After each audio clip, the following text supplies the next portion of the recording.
trabalhar, estudar, dar conta da casa, deixar a casa limpa, cuidar da família, dos cachorros, ser produtiva, com o cabelo bonito, com a unha hidratada, entregando o resultado no trabalho, tendo vida social, lendo os livros, se atualizando, estudando, ainda sabendo todas as fofocas da vida. Cansa, né? Pois é, e é exatamente isso que a gente vai falar aqui hoje. Sobre a síndrome das mulheres cansadas que sentem que não fizeram nada no final do dia. E eu trouxe esse tema porque eu mesmo sou uma pessoa que faço muitas coisas. E quem me acompanha no Instagram sabe. Se você não me acompanha ainda, não sei o que você está fazendo da sua vida, clica aqui e me segue lá no Instagram. Mas voltando, por muito tempo eu vivi uma relação de raiva, de ódio ali, com o sentimento de estar cansada. E eu lembro que na época da faculdade, onde eu tinha que ir para a faculdade, tinha que estudar, trabalhar no shopping, né? E eu trabalhava com aquela carga horária de trabalhar todos os dias e folgar um domingo no mês. Aos sábados a gente ganhava comissão. Então, muitas vezes eu entrava 9 horas da manhã e saía 10h30 da noite do trabalho. Aí tinha que ter vida social, comer bem, treinar, estudar. E isso me fazia ter muita angústia de tudo que eu tinha que fazer. Quando eu saí da faculdade, eu achei que as coisas iam melhorar um pouco, né? Mas eu entrei numa empresa e depois, quando a gente entra, acabando de se formar,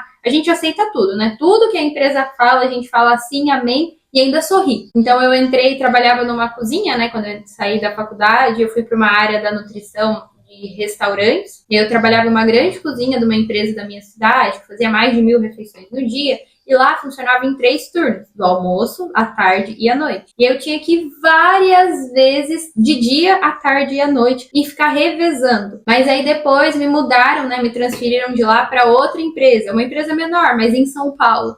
Então, todos os dias eu tinha que dirigir na ida e volta 140 quilômetros. Todos os dias eu dirigia, fazia inglês para tentar falar uma língua diferente. Essas responsabilidades, estudava para tentar sair de lá. Enfim, fazia um monte de coisa, como qualquer ser humano faz na vida. Mas qual é o ponto que eu quero levantar aqui? Presta atenção já, que agora vai começar o conteúdo real. Em todo esse processo, né, na minha vida, quando eu tinha que fazer muitas coisas, a minha rotina estava muito cansativa, tinha muitas tarefas e responsabilidades e obrigações, eu me via como uma pobre pessoa, coitadinha. Eu olhava para mim e pensava, meu Deus, olha o tanto de coisa que essa criatura precisa fazer. Olha como a vida dela é difícil, pobre alecrim dourado. E a verdade é que esse sempre foi um grande padrão meu mesmo, assim, desde criança, de me vitimizar. O tipo de padrão que nos deixa ainda mais no fundo do poço, né? Não sei se você tá sabendo, não. Porque se a gente tá mal já, né, com de fato ali cansada, estressada, angustiada, e a gente passa a enxergar que nós somos uma pobre coitadinha nessa situação, o poço que já estava a fundo vai ainda mais para o fundo. Então, sempre que a gente está numa situação difícil, a gente passa a enxergar isso de uma forma negativa, a gente se sente ainda pior. Tem uma frase do Cortella que quando eu vi eu pensei, meu Deus, é exatamente isso, que ele fala assim, qual é a primeira coisa que você precisa fazer quando cai no fundo do poço? Quando está ali no fundo do poço? As pessoas dizem sair, olhar para cima, pegar uma escada, mas a verdade é parar de cavar. Se você está no fundo do poço, a primeira coisa que você precisa fazer é parar de cavar. Parar de se enfiar cada vez mais nesse poço. E a verdade é que eu passei muitos, mas muitos anos cavando o meu próprio buraco. Até eu encontrar, né, o mundo do desenvolvimento pessoal, do autoconhecimento. A Lu, ele quer sair. Só um minuto, gente. Quer sair? E mesmo fazendo terapia assim por anos, eu ainda continuava nesse padrão de vitimista e vários outros que um dia eu posso fazer vídeo aqui também falando sobre todos os meus defeitos. Mas eu realmente só parei de cavar o meu poço quando eu entendi uma coisa muito importante que era o que eu penso e o que eu sinto influencia como eu vou me comportar. Então não importa qual seja a decisão, seja ela a mais fácil ou a mais difícil, a forma como eu encarar isso vai ditar onde no poço eu vou estar, se embaixo ou em cima. Mas para encurtar toda essa história e chegar aqui no ponto que eu quero trazer para você, uma das centenas chaves que eu virei nesse processo, que me ajudou muito nesse padrão, foi começar a enxergar o cansaço de uma forma diferente. Antes, cansaço para mim era sinônimo de raiva, estresse, tristeza, ódio, angústia. E hoje eu encaro o cansaço simplesmente como uma forma, uma consequência do meu empenho e da minha dedicação. Porque pensa, se eu tô cansada, é porque eu tô fazendo algo. E que algo é esse? No geral, são as ações que vai construir a vida leve que eu desejo. Eu fico cansada trabalhando? Fico. Mas o meu trabalho entrega muito resultado, o meu trabalho transforma a vida das pessoas. Meu trabalho é o responsável por subsidiar a minha vida. A vida que eu tenho, comprar as coisas que eu quero, ter o padrão de vida que eu conquistei. Eu fico cansada de cozinhar minha comida saudável, de comprar as coisas, de ir pra academia? Fico. Mas são essas ações que constroem a minha saúde, o meu corpo, a minha paz de olhar no espelho e gostar do que eu vejo. Eu fico cansada de ter que limpar a casa, cuidar da casa, cuidar dos cachorros. Que eu juro, essas coisas de dona de casa não é a coisa que eu mais gosto de fazer no mundo. Mas essas são as ações que eu preciso para cuidar de uma coisa que eu desejei tanto na minha vida. Eu sempre sonhei em morar numa casa como eu moro, como essa. Essa é, sem sombra de dúvidas, a casa dos meus sonhos que eu achei que eu ia morar um dia na minha vida num mundo muito distante. E eu já vivo nela hoje. E é meio que assim com tudo. Então, entender que o cansaço, ele nada mais é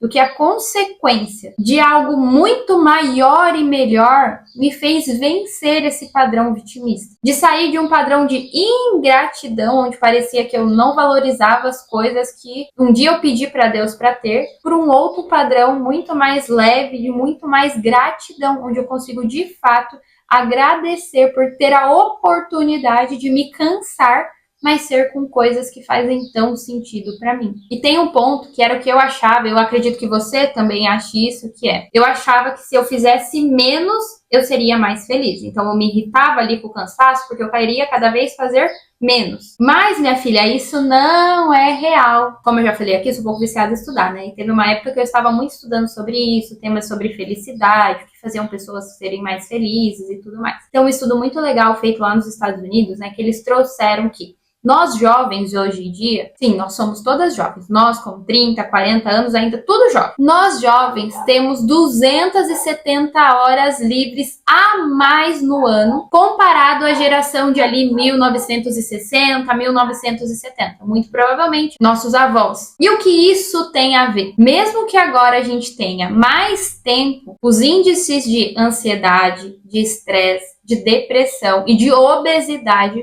cresceram também. E se a gente faz essa correlação, a verdade é que quanto menos você faz, quanto mais tempo livre você tem, menos feliz você é. Isso quer dizer o quê? Que a gente precisa encher o nosso dia de coisas para fazer, de tudo que é jeito, que nem uma maluca? Não! Mas a gente precisa preencher o nosso dia com ações que têm sentido pra gente. Não é ficar que nem uma maluca sobrecarregada fazendo tudo, produtividade tóxica. Como eu já fiz isso um dia. Posso até falar sobre sobrecarga aqui. Mas é sobre você se recarregar. É sobre você fazer coisas e ficar cansada sim. Mas quando chega no final do dia, quando está cansada, você olha para o que você fez e pensa: que bom ter ficado cansada feito isso. Que bom ter gerado cansaço tendo entregue esse resultado, conquistando essa coisa, melhorando nessa área. É bom se cansar de fazer coisas que reforcem o nosso porquê ardente. Mas se a gente não construir essa clareza em relação ao cansaço, em relação a todas as outras emoções difíceis, essas emoções vão nos dominar e se tornar muitas vezes gatilhos de descontrole.